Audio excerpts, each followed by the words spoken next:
Shalom pemirsa Online TV dimanapun saudara berada. Senang kembali boleh bertemu di dalam pembahasan Sekolah Sabat bersama Universitas Advent Indonesia. Saya Wilson Sabat Tua sebagai moderator yang akan memandu diskusi pelajaran Sekolah Sabat kita. Dan diskusi ini akan dilakukan bersama-sama dengan para hamba-hamba Tuhan, Gembala Jemaat Universitas Advent Indonesia. Shalom Pak Pendeta Tawislaya. Shalom Wilson, salam juga buat pemirsa dimanapun Anda berada. Juga ada Pendeta Nurifata di sini. Shalom, Pendeta. Saudara Wilson dan saudara-saudara pemirsa yang mendengarkan pelajaran ini. Baik. Sebelum kita akan lebih lanjut membahas pelajaran kita, mari kita sama-sama berdoa. Bapa kami yang baik, kami bersyukur untuk segala berkat Tuhan dalam hidup kami. Saat ini kami akan membahas pelajaran Sekolah Sabat, dan kami sangat membutuhkan kuasa Roh Kudus Tuhan untuk hadir bersama-sama dengan kami, memberikan kami pengertian, sehingga segala pelajaran ini boleh kami mengerti, bahkan dapat kami hidupkan dalam kehidupan kami. Inilah doa kami ya Tuhan, di dalam nama Yesus kami berdoa, amin. Kita telah masuk dalam pelajaran yang ke-7 dengan judul Masalah Kejahatan. Ayat hafalan terdapat dalam Wahyu 21 ayat 4, dan ia akan menghapus segala air mata dari mata mereka, dan maut tidak akan ada lagi. Tidak akan ada lagi perkabungan atau ratap tangis atau duka cita, sebab segala sesuatu yang lama itu telah berlalu. Ada masalah terbesar yang kita hadapi sebagai orang-orang Kristen saat ini, yaitu masalah kejahatan. Dan mungkin kita bertanya-tanya, mengapa Allah yang adalah kasih membiarkan kejahatan terjadi di dunia, bahkan juga di hidup umat-umatnya. Dan itulah yang akan kita pelajari sepanjang pekan ini. Tapi satu hal yang kita boleh mengerti adalah bahwa ayat hafalan kita menunjukkan ada pengharapan bahwa akibat-akibat dari kejahatan tersebut, duka cita, perkabungan, ratap tangis akan berlalu nantinya. Saat ini kita akan mendalami lebih lanjut mengenai pelajaran Sekolah Sabat kita. Dan kita akan masuk pada pelajaran hari Minggu dengan judul Berapa Lama Ya Tuhan. Saya akan bertanya kepada Pendeta Nurifata. Dari dahulu sudah ada masalah kejahatan ya Pak Pendeta. Dan kira-kira bagaimana yang dialami oleh para tokoh-tokoh Alkitab mengenai masalah kejahatan, bahkan Yesus sendiri. Namun apa juga pengharapan yang Yesus berikan kepada mereka yang menderita kejahatan? Silakan Pendeta. Oke. Shalom saudara-saudara, senang sekali kita boleh kembali lagi membahas masalah ini. Dan kalau kita melihat di mana masalah kejahatan itu terjadi sampai saat kita ini, tapi kita akan lihat bagaimana Alkitab menggambarkan masalah kejahatan dan para nabi juga menggambarkan. Mulai dari Nabi Ayub, ya. Di dalam Ayub 30 ayat 26, kemudian Nabi Yeremia 12 ayat 1, 13-22, ditulis oleh Malaki 2 ayat 17, dan Daud ya, dalam Mazmur 10 ayat 1. Semua mereka menggambarkan bahwa ada kejahatan di dunia. Ayub dia katakan, aku mengharapkan yang baik, tapi kejahatan yang terjadi. Ya. Kemudian Yeremia dia katakan, kenapa orang-orang fasik itu hidup mereka mujur. Mereka seperti hidup damai, sentosa. Ada seperti iri dia lihat. Kok seperti ini ya yang terjadi. Kemudian Malaki juga menggambarkan bagaimana orang itu sudah berbuat jahat di hadapan Tuhan. Ya. Dan Tuhan tentu tidak berkenan dengan orang-orang begini. Nah, dalam ayat-ayat ini tentu menimbulkan pertanyaan ya. Kenapa ya seperti orang jahat kok seperti mendapatkan keuntungan ya. Dan dari kejahatan mereka menikmati hidup itu. Tetapi tentu kita akan lihat nanti kenapa kejahatan ini sampai muncul? Ya, nanti kita akan bahas, tapi hanya kita menggambarkan bahwa orang-orang di zaman dulu, di zaman Alkitab pun mereka sampai ingin berseru, Tuhan, berapa lama lagi kejahatan ini akan terus terjadi. Dan kita pun akan mengatakan itu karena kejahatan itu sampai kita saat ini merasakannya. Tetapi ada kabar gembira bahwa ada pengharapan untuk mengakhiri kejahatan itu. Yang Yesus gambarkan, ya, di mana dia kutip dari Mazmur 22, 2 dan 3, bahwa dia akan mengakhiri kejahatan ini dengan kematiannya di kayu salib. Ya, dia menaklukkan dosa dan kejahatan itu serta iblis akan dia binasakan pada waktu dia datang kedua kali. Jadi dosa yang mendatangkan kejahatan itu dia taklukkan, tetapi sumber dosa itu dia akan binasakan suatu kali nanti. Tidak lama lagi. Itulah pengharapan kita. Berapa lama lagi? Tidak lama lagi. Amin. Baik. Itulah untuk pelajaran kita di hari Minggu bahwa berapa lama lagi? Tidak akan lama lagi ya pendeta ya. Kita akan masuk pada pelajaran hari Senin dengan judul ada banyak hal yang kita tidak ketahui. Saya ingin bertanya kepada pendeta Laya. Ada juga tokoh Alkitab yang juga merasakan penderitaan kita ya, yaitu Ayub. Dan Ayub bertanya kepada Tuhan mengenai penderitaan yang dia alami. Sekarang apakah jawaban Allah terhadap Ayub dalam menjelaskan masalah kejahatan? Ya, terima kasih. Kita belajar firman Tuhan kembali. Kali ini kita belajar pengalaman Ayub. Supaya kita bisa memahami kejahatan yang terjadi di atas dunia ini. Ayub contoh yang sangat patut kita teladani di dalam memberikan pengertian kepada kita semua dengan kejahatan. Ayub ini adalah orang yang setia kepada Tuhan, orang yang saleh kepada Tuhan. Dia itu mengatakan kepada anak-anaknya agar anak-anaknya ini setelah menyelesaikan kegiatan mereka sepanjang hari, mempersembahkan korban penghapus dosa kepada Tuhan. Siapa tahu ketika mereka beraktivitas sepanjang hari, mereka melakukan kesalahan. Supaya anak-anaknya ini bersih dari kesalahan mereka. Bukan hanya itu, Ayub ini juga baik. Selalu berbuat baik kepada orang lain. Dan dia setia kepada Tuhan. Tapi kejahatan menimpa hidupnya. Ternak yang dia miliki hilang, dicuri oleh orang yang jahat. Bukan hanya itu, harta yang dia miliki lenyap. Tidak sampai di situ. Anak-anak yang selama ini mengorbankan korban penghapus dosa setiap harinya kepada Tuhan, mati semuanya. Tidak cukup hanya sampai di situ.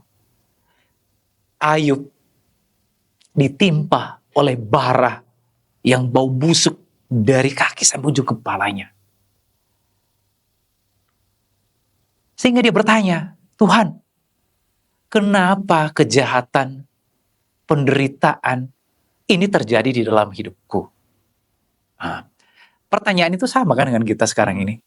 Kita mengalami kejahatan yang sama. Lalu kita bertanya, Tuhan, kenapa ini terjadi kepadaku? Nah, pertanyaan yang ditanyakan Ayub itu, pertanyaan kita, dan jawaban yang diberikan Tuhan kepada Ayub itu juga akan memberikan jawaban terhadap pertanyaan kita ini. Jadi apa kata Tuhan kepada Ayub? Di dalam Ayub 38 ayat 1 dan 2. Siapakah dia yang menggelapkan keputusan dengan perkataan yang tidak berpengetahuan? Ayat ini memberikan pengertian sebenarnya. Tuhan katakan, Ayub, siapa sih kamu? Kamu itu pengetahuannya itu sempit. Kenapa kamu sampai bertanya seperti itu? Kamu itu tidak tahu secara keseluruhan yang terjadi di alam ini.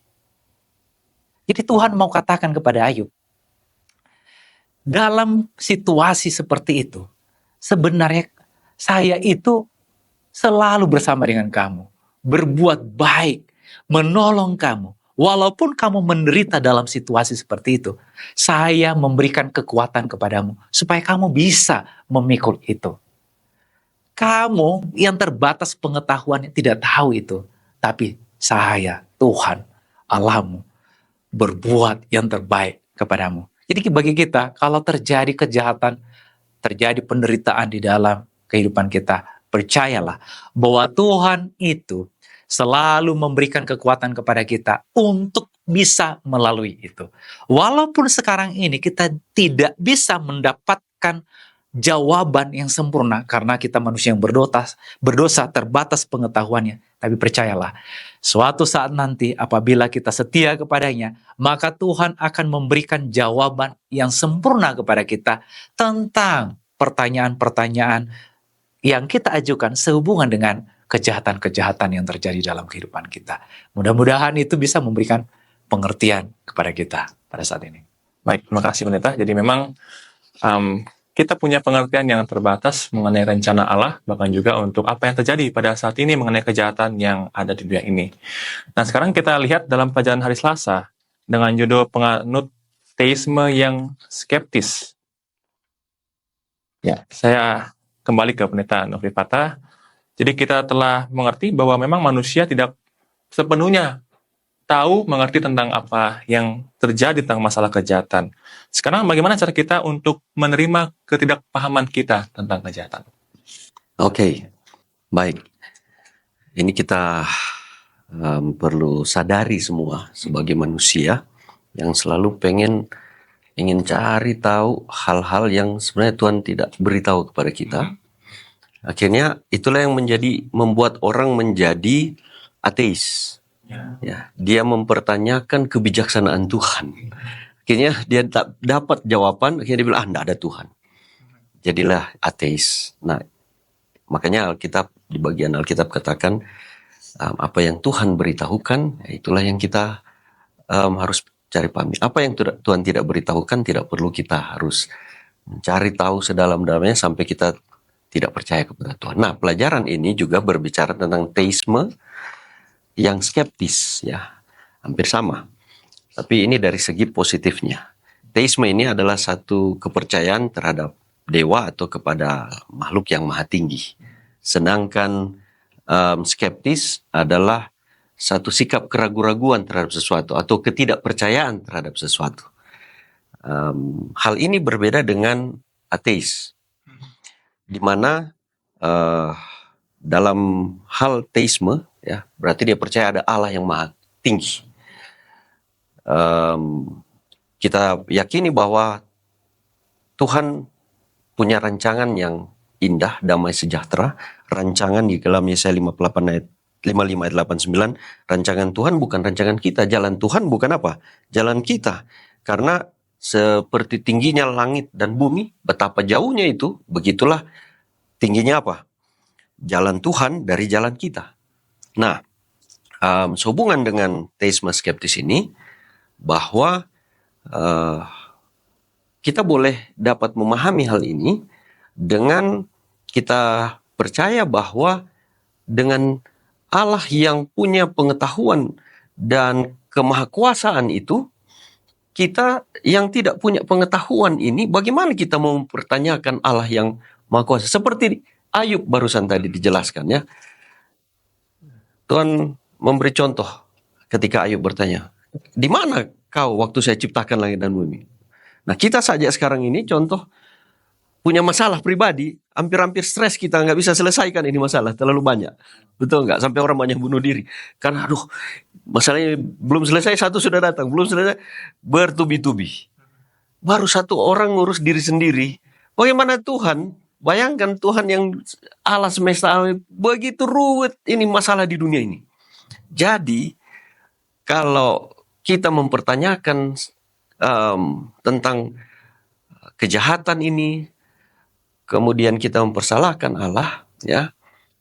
Nah, ini yang seperti kita, atau kejahatan ini kemudian kita menanyakan, kok Allah seperti tidak bijaksana ya membiarkan kejahatan ini. Itu yang kita seharusnya tidak tahu, kemudian kita mempertanyakan tentang Allah yang maha tahu itu. Kok bisa terjadi begini? Nah, inilah yang disebut penganut teisme yang skeptis. Kalau kita pahami hal ini, kita akan pahami tentang cara kerja Allah. dalam ilustrasi ini disebutkan penjelasan di sini saya bacakan. Penganut teisme yang skeptis itu bersikap skeptis mengenai kemampuan manusia untuk menyadari atau memahami sepenuhnya alasan-alasan Allah sehubungan dengan kejahatan di dunia ini. Jadi dia menyadari bahwa Allah tahulah apa yang Allah buat. Ya, kita tidak perlu meragukan Allah itu karena dia tahu apa yang sedang terjadi di dunia ini. Contoh, kita tidak bisa melihat kuman, tapi kuman itu ada. Kadang kita sakit karena kuman itu.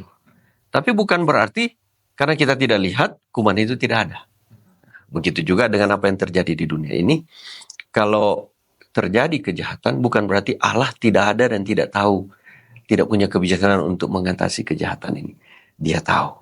Nah, karena dia tahu, makanya seperti Mazmur, Daud di dalam Mazmur 73, dia gelisah melihat seperti tadi. Tuhan, kenapa ya kejahatan ini? Kok orang-orang itu makmur, sukses dengan kejahatan mereka? Dia seperti mempertanyakan. Tapi ketika dia berdoa terus, Tuhan menunjukkan bahwa di bait suci dia melihat Allah itu adil. Tuhan sedang bekerja di sana untuk menghakimi kejahatan itu. Dan akan ada masa di mana Tuhan akan mengakhiri kejahatan itu. Jadi itulah dia percaya bahwa Tuhan Maha Tahu. Dia tidak perlu mempertanyakan kebijaksanaan Tuhan atas kejahatan di dunia ini. Baik, terima kasih Pak Pendeta. Jadi dengan menerima bahwa memang Allah itu lebih bijaksana, sangat bijaksana dibandingkan kita, dan kita juga masuk ke bait suci sama seperti pemazmur dan melihat ada penghakiman yang Allah telah siapkan, kita boleh menerima bahwa memang Tuhan telah siapkan keadilan di tengah-tengah kejahatan yang terjadi pada saat ini. Baik, kita lihat sekarang dalam pelajaran hari Rabu dengan judul Pembelaan Kebebasan Memilih. Kepada Pendeta Tawaris Laya, masalah kejahatan rupanya berhubungan dengan kebebasan memilih. Ini bagaimana menjelaskan hal ini, Pendeta? Ini terima kasih. Kebebasan memilih. Ini untuk memahami kebebasan memilih ini, kita harus benar-benar meminta hikmat dari Tuhan. Kalau kita tidak pahami dengan baik, kita bisa berada dalam posisi yang menyalahkan Tuhan. Ini kebebasan memilih. Tuhan itu menciptakan semua ciptaannya. Menciptakan manusia. Manusia yang diciptakan oleh Tuhan itu diberikan kebebasan memilih. Bebas memilih apakah dia mau berbuat baik atau mau berbuat jahat. Apakah dia mau mencintai Tuhannya yang menciptakan dia atau tidak. Jadi kebebasan memilih. Jadi Tuhan memberikan kebebasan memilih kepada manusia. Jadi manusia itu yang memilih apakah dia mau mengikuti Tuhan, apakah tidak. Jadi kejahatan yang terjadi bukanlah karena Tuhan yang menginstruksikannya untuk dilakukan manusia, tetapi karena manusia itu yang memilih untuk melakukan kejahatan. Jadi ketika manusia melakukan kejahatan, kita jangan menyalahkan Tuhan. Itu bukanlah instruksi dari Tuhan. Tetapi manusia itu yang memilih untuk melakukan kejahatan. Tuhan memberikan kebebasan memilih. Sebenarnya tujuannya baik. Bukan untuk memilih kejahatan. Tuhan memberikan kepada manusia atau ciptaannya itu kebebasan memilih. Ada tujuannya. Karena hanya dengan kebebasan memilih yang ada di dalam diri ciptaannya itu, maka ciptaannya itu atau manusia yang diciptakannya itu akan memperoleh kebahagiaan yang sempurna, kebaikan yang sempurna, dan kegembiraan yang sempurna. Manusia yang diciptakan tanpa kebebasan memilih, maka tidak akan pernah ada kasih yang aktif, kebaikan yang aktif, dan kegembiraan yang aktif. Adanya ketika manusia itu diciptakan tanpa kebebasan memilih, itu ibarat robot. Robot yang bertindak berdasarkan instruksi. Tuhan bilang begini, ya dia berbuat begini. Maka tidak akan pernah ada kasih yang aktif di dalam diri robot. Jadi Tuhan itu memberikan kebebasan memilih supaya kita itu memiliki tingkat kebahagiaan yang sangat sempurna. Tetapi manusia salah menggunakannya. Malah dia pilih untuk melakukan kejahatan. Jadi kebebasan memilih itu akan memberikan pengertian kepada kita bahwa Tuhan tidak pernah bertujuan untuk menciptakan kejahatan, atau Tuhanlah yang bertanggung jawab terhadap kejahatan itu, tetapi manusia atau ciptaannya itu yang telah memilih untuk melakukan kejahatan. Mudah-mudahan itu bisa memberikan jawaban. Jadi poinnya adalah bahwa kebebasan memilih diberikan Allah bukan supaya manusia memilih kejahatan gitu ya pendeta ya, Ya. tapi memang supaya ada kebahagiaan yang sejati yang manusia boleh terima, dan terjadi kejahatan itu memang oleh karena adanya kebebasan memilih. Baik, kita akan lihat di hari Kamis, kasih dan kejahatan. Kepada pendeta Nofri Fata, bagaimana kasih Allah tetap dinyatakan di tengah-tengah kejahatan yang terjadi saat ini? Ya, bagaimana kasih Allah tetap dinyatakan di tengah-tengah kejahatan saat ini? Nah, ini luar biasanya Allah kita ini, sekalipun dunia ini sudah dicemari dengan dosa dan atas racun yang setan sudah tanamkan dalam pikiran manusia tentang Allah yang jahat, Allah yang kejam, ya, karena dia mulai itu tadi pendeta sudah jelaskan ketika kebebasan memilih kepada Lucifer, dia bintang fajar dulu, diberikan dia kebebasan, tapi dia memilih untuk tidak menurut perintah Tuhan. Dia bertentangan dengan kehendak Allah, sehingga dia ingin sama dengan Allah. Dia memilih untuk berontak. Jadi dosa dimulai dari hati pikiran dia untuk menjadi sama seperti Allah. Kemudian dia untuk mencapai cita-citanya, dia membuat isu yang jahat tentang Allah yang jahat ini, sehingga berontaklah sepertiga malaikat bersama dia jatuh ke dunia ini, dan kejahatan itu dilakukan di muka bumi ini, sehingga kita dapat melihat bagaimana kejahatan itu sekarang sudah membuahkan hasil. Ya, Allah tidak langsung dapat membinasakan itu kan. Jadi, kalau Allah langsung membinasakan kejahatan itu, maka setan baru beride kan, baru kasih ide tentang tahu nggak Allah itu kejam, hukum-hukumnya itu memaksa kita diciptakan untuk menjadi hamba. Pokoknya dia bikin isu. Langsung Allah Maha tahu, Allah tahu apa yang dia lakukan kan. Langsung Allah panggil dia dan langsung dia sembelih di depan malaikat-malaikat itu. Apa yang terjadi? Mereka bilang, waduh, jahat sekali Allah, betul apa yang disuruhkan. Dan mereka akan ikut Tuhan dengan apa? Dengan ketakutan. Nah, disinilah Allah tidak menjalankan pemerintahannya dengan apa? Dengan kekejaman, paksaan, tetapi dengan kasih. Untuk mengalahkan kejahatan yang setan telah tanamkan itu, dia tidak lawan dengan kejahatan, tapi dia lakukan itu dengan penuh kasih untuk membuktikan bahwa tuduhan setan itu salah. Dan kematian dia di kayu salib itu membuktikan bahwa Allah tidak seperti yang dituduh oleh setan. Dia datang sebagai manusia yang sempurna, yang tidak jatuh di dalam dosa, sebagaimana dia ajarkan dalam hukumnya, di dalam sorga, di dalam dunia ini, kepada malaikat manusia, sama. Dia juga dapat melakukan hukum itu. Setan bilang, kami tidak dapat melakukan hukum itu. Tapi Tuhan dapat. Itulah keadilan di atas kayu salib. Dia tidak merubah hukum, dia mati untuk kita, supaya kita boleh selamat karena kasihnya. Tetapi hukum tidak dirubah, supaya kedaulatan kerajaan Allah, kekuasaan Allah, sifat Allah dipertahankan di sana. Dan setan ditaklukkan melalui kasih di kayu salib. Disinilah cara Allah menaklukkan kuasa iblis. Sehingga semua makhluk, malaikat baru sadar, oh betul Allah yang benar. Setelah 4.000 tahun itu terjadi. Allah yang benar. dan setan itu jahat dengan kejahatan yang dia buat. Disinilah kasih Allah menaklukkan kejahatan. Luar biasa pendeta.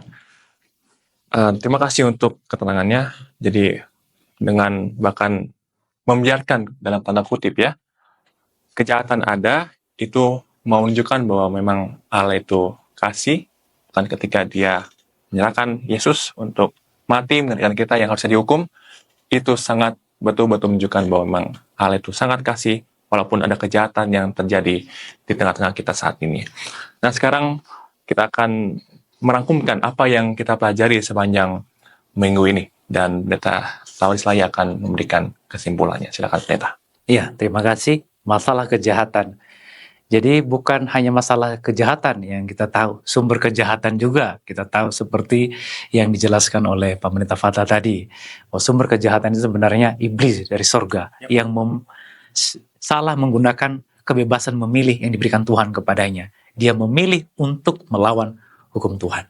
Dan masalah pilihan yang dilakukan itu merembet sampai ke bumi. Manusia juga memilih untuk melawan Tuhan karena bujukan dari iblis. Dan masalah-masalah kejahatan itu terus berkembang dan sampai sekarang. Dan pada saat ini kita sangat bersyukur karena kita mengetahui masalah kejahatan yang terjadi ini bukanlah Tuhan penyebabnya, tetapi makhluk ciptaannya itu yang salah menggunakan kebebasan memilih yang diberikan Tuhan kepada manusia itu atau ciptaannya, baik itu Lucifer, baik malaikat yang lain.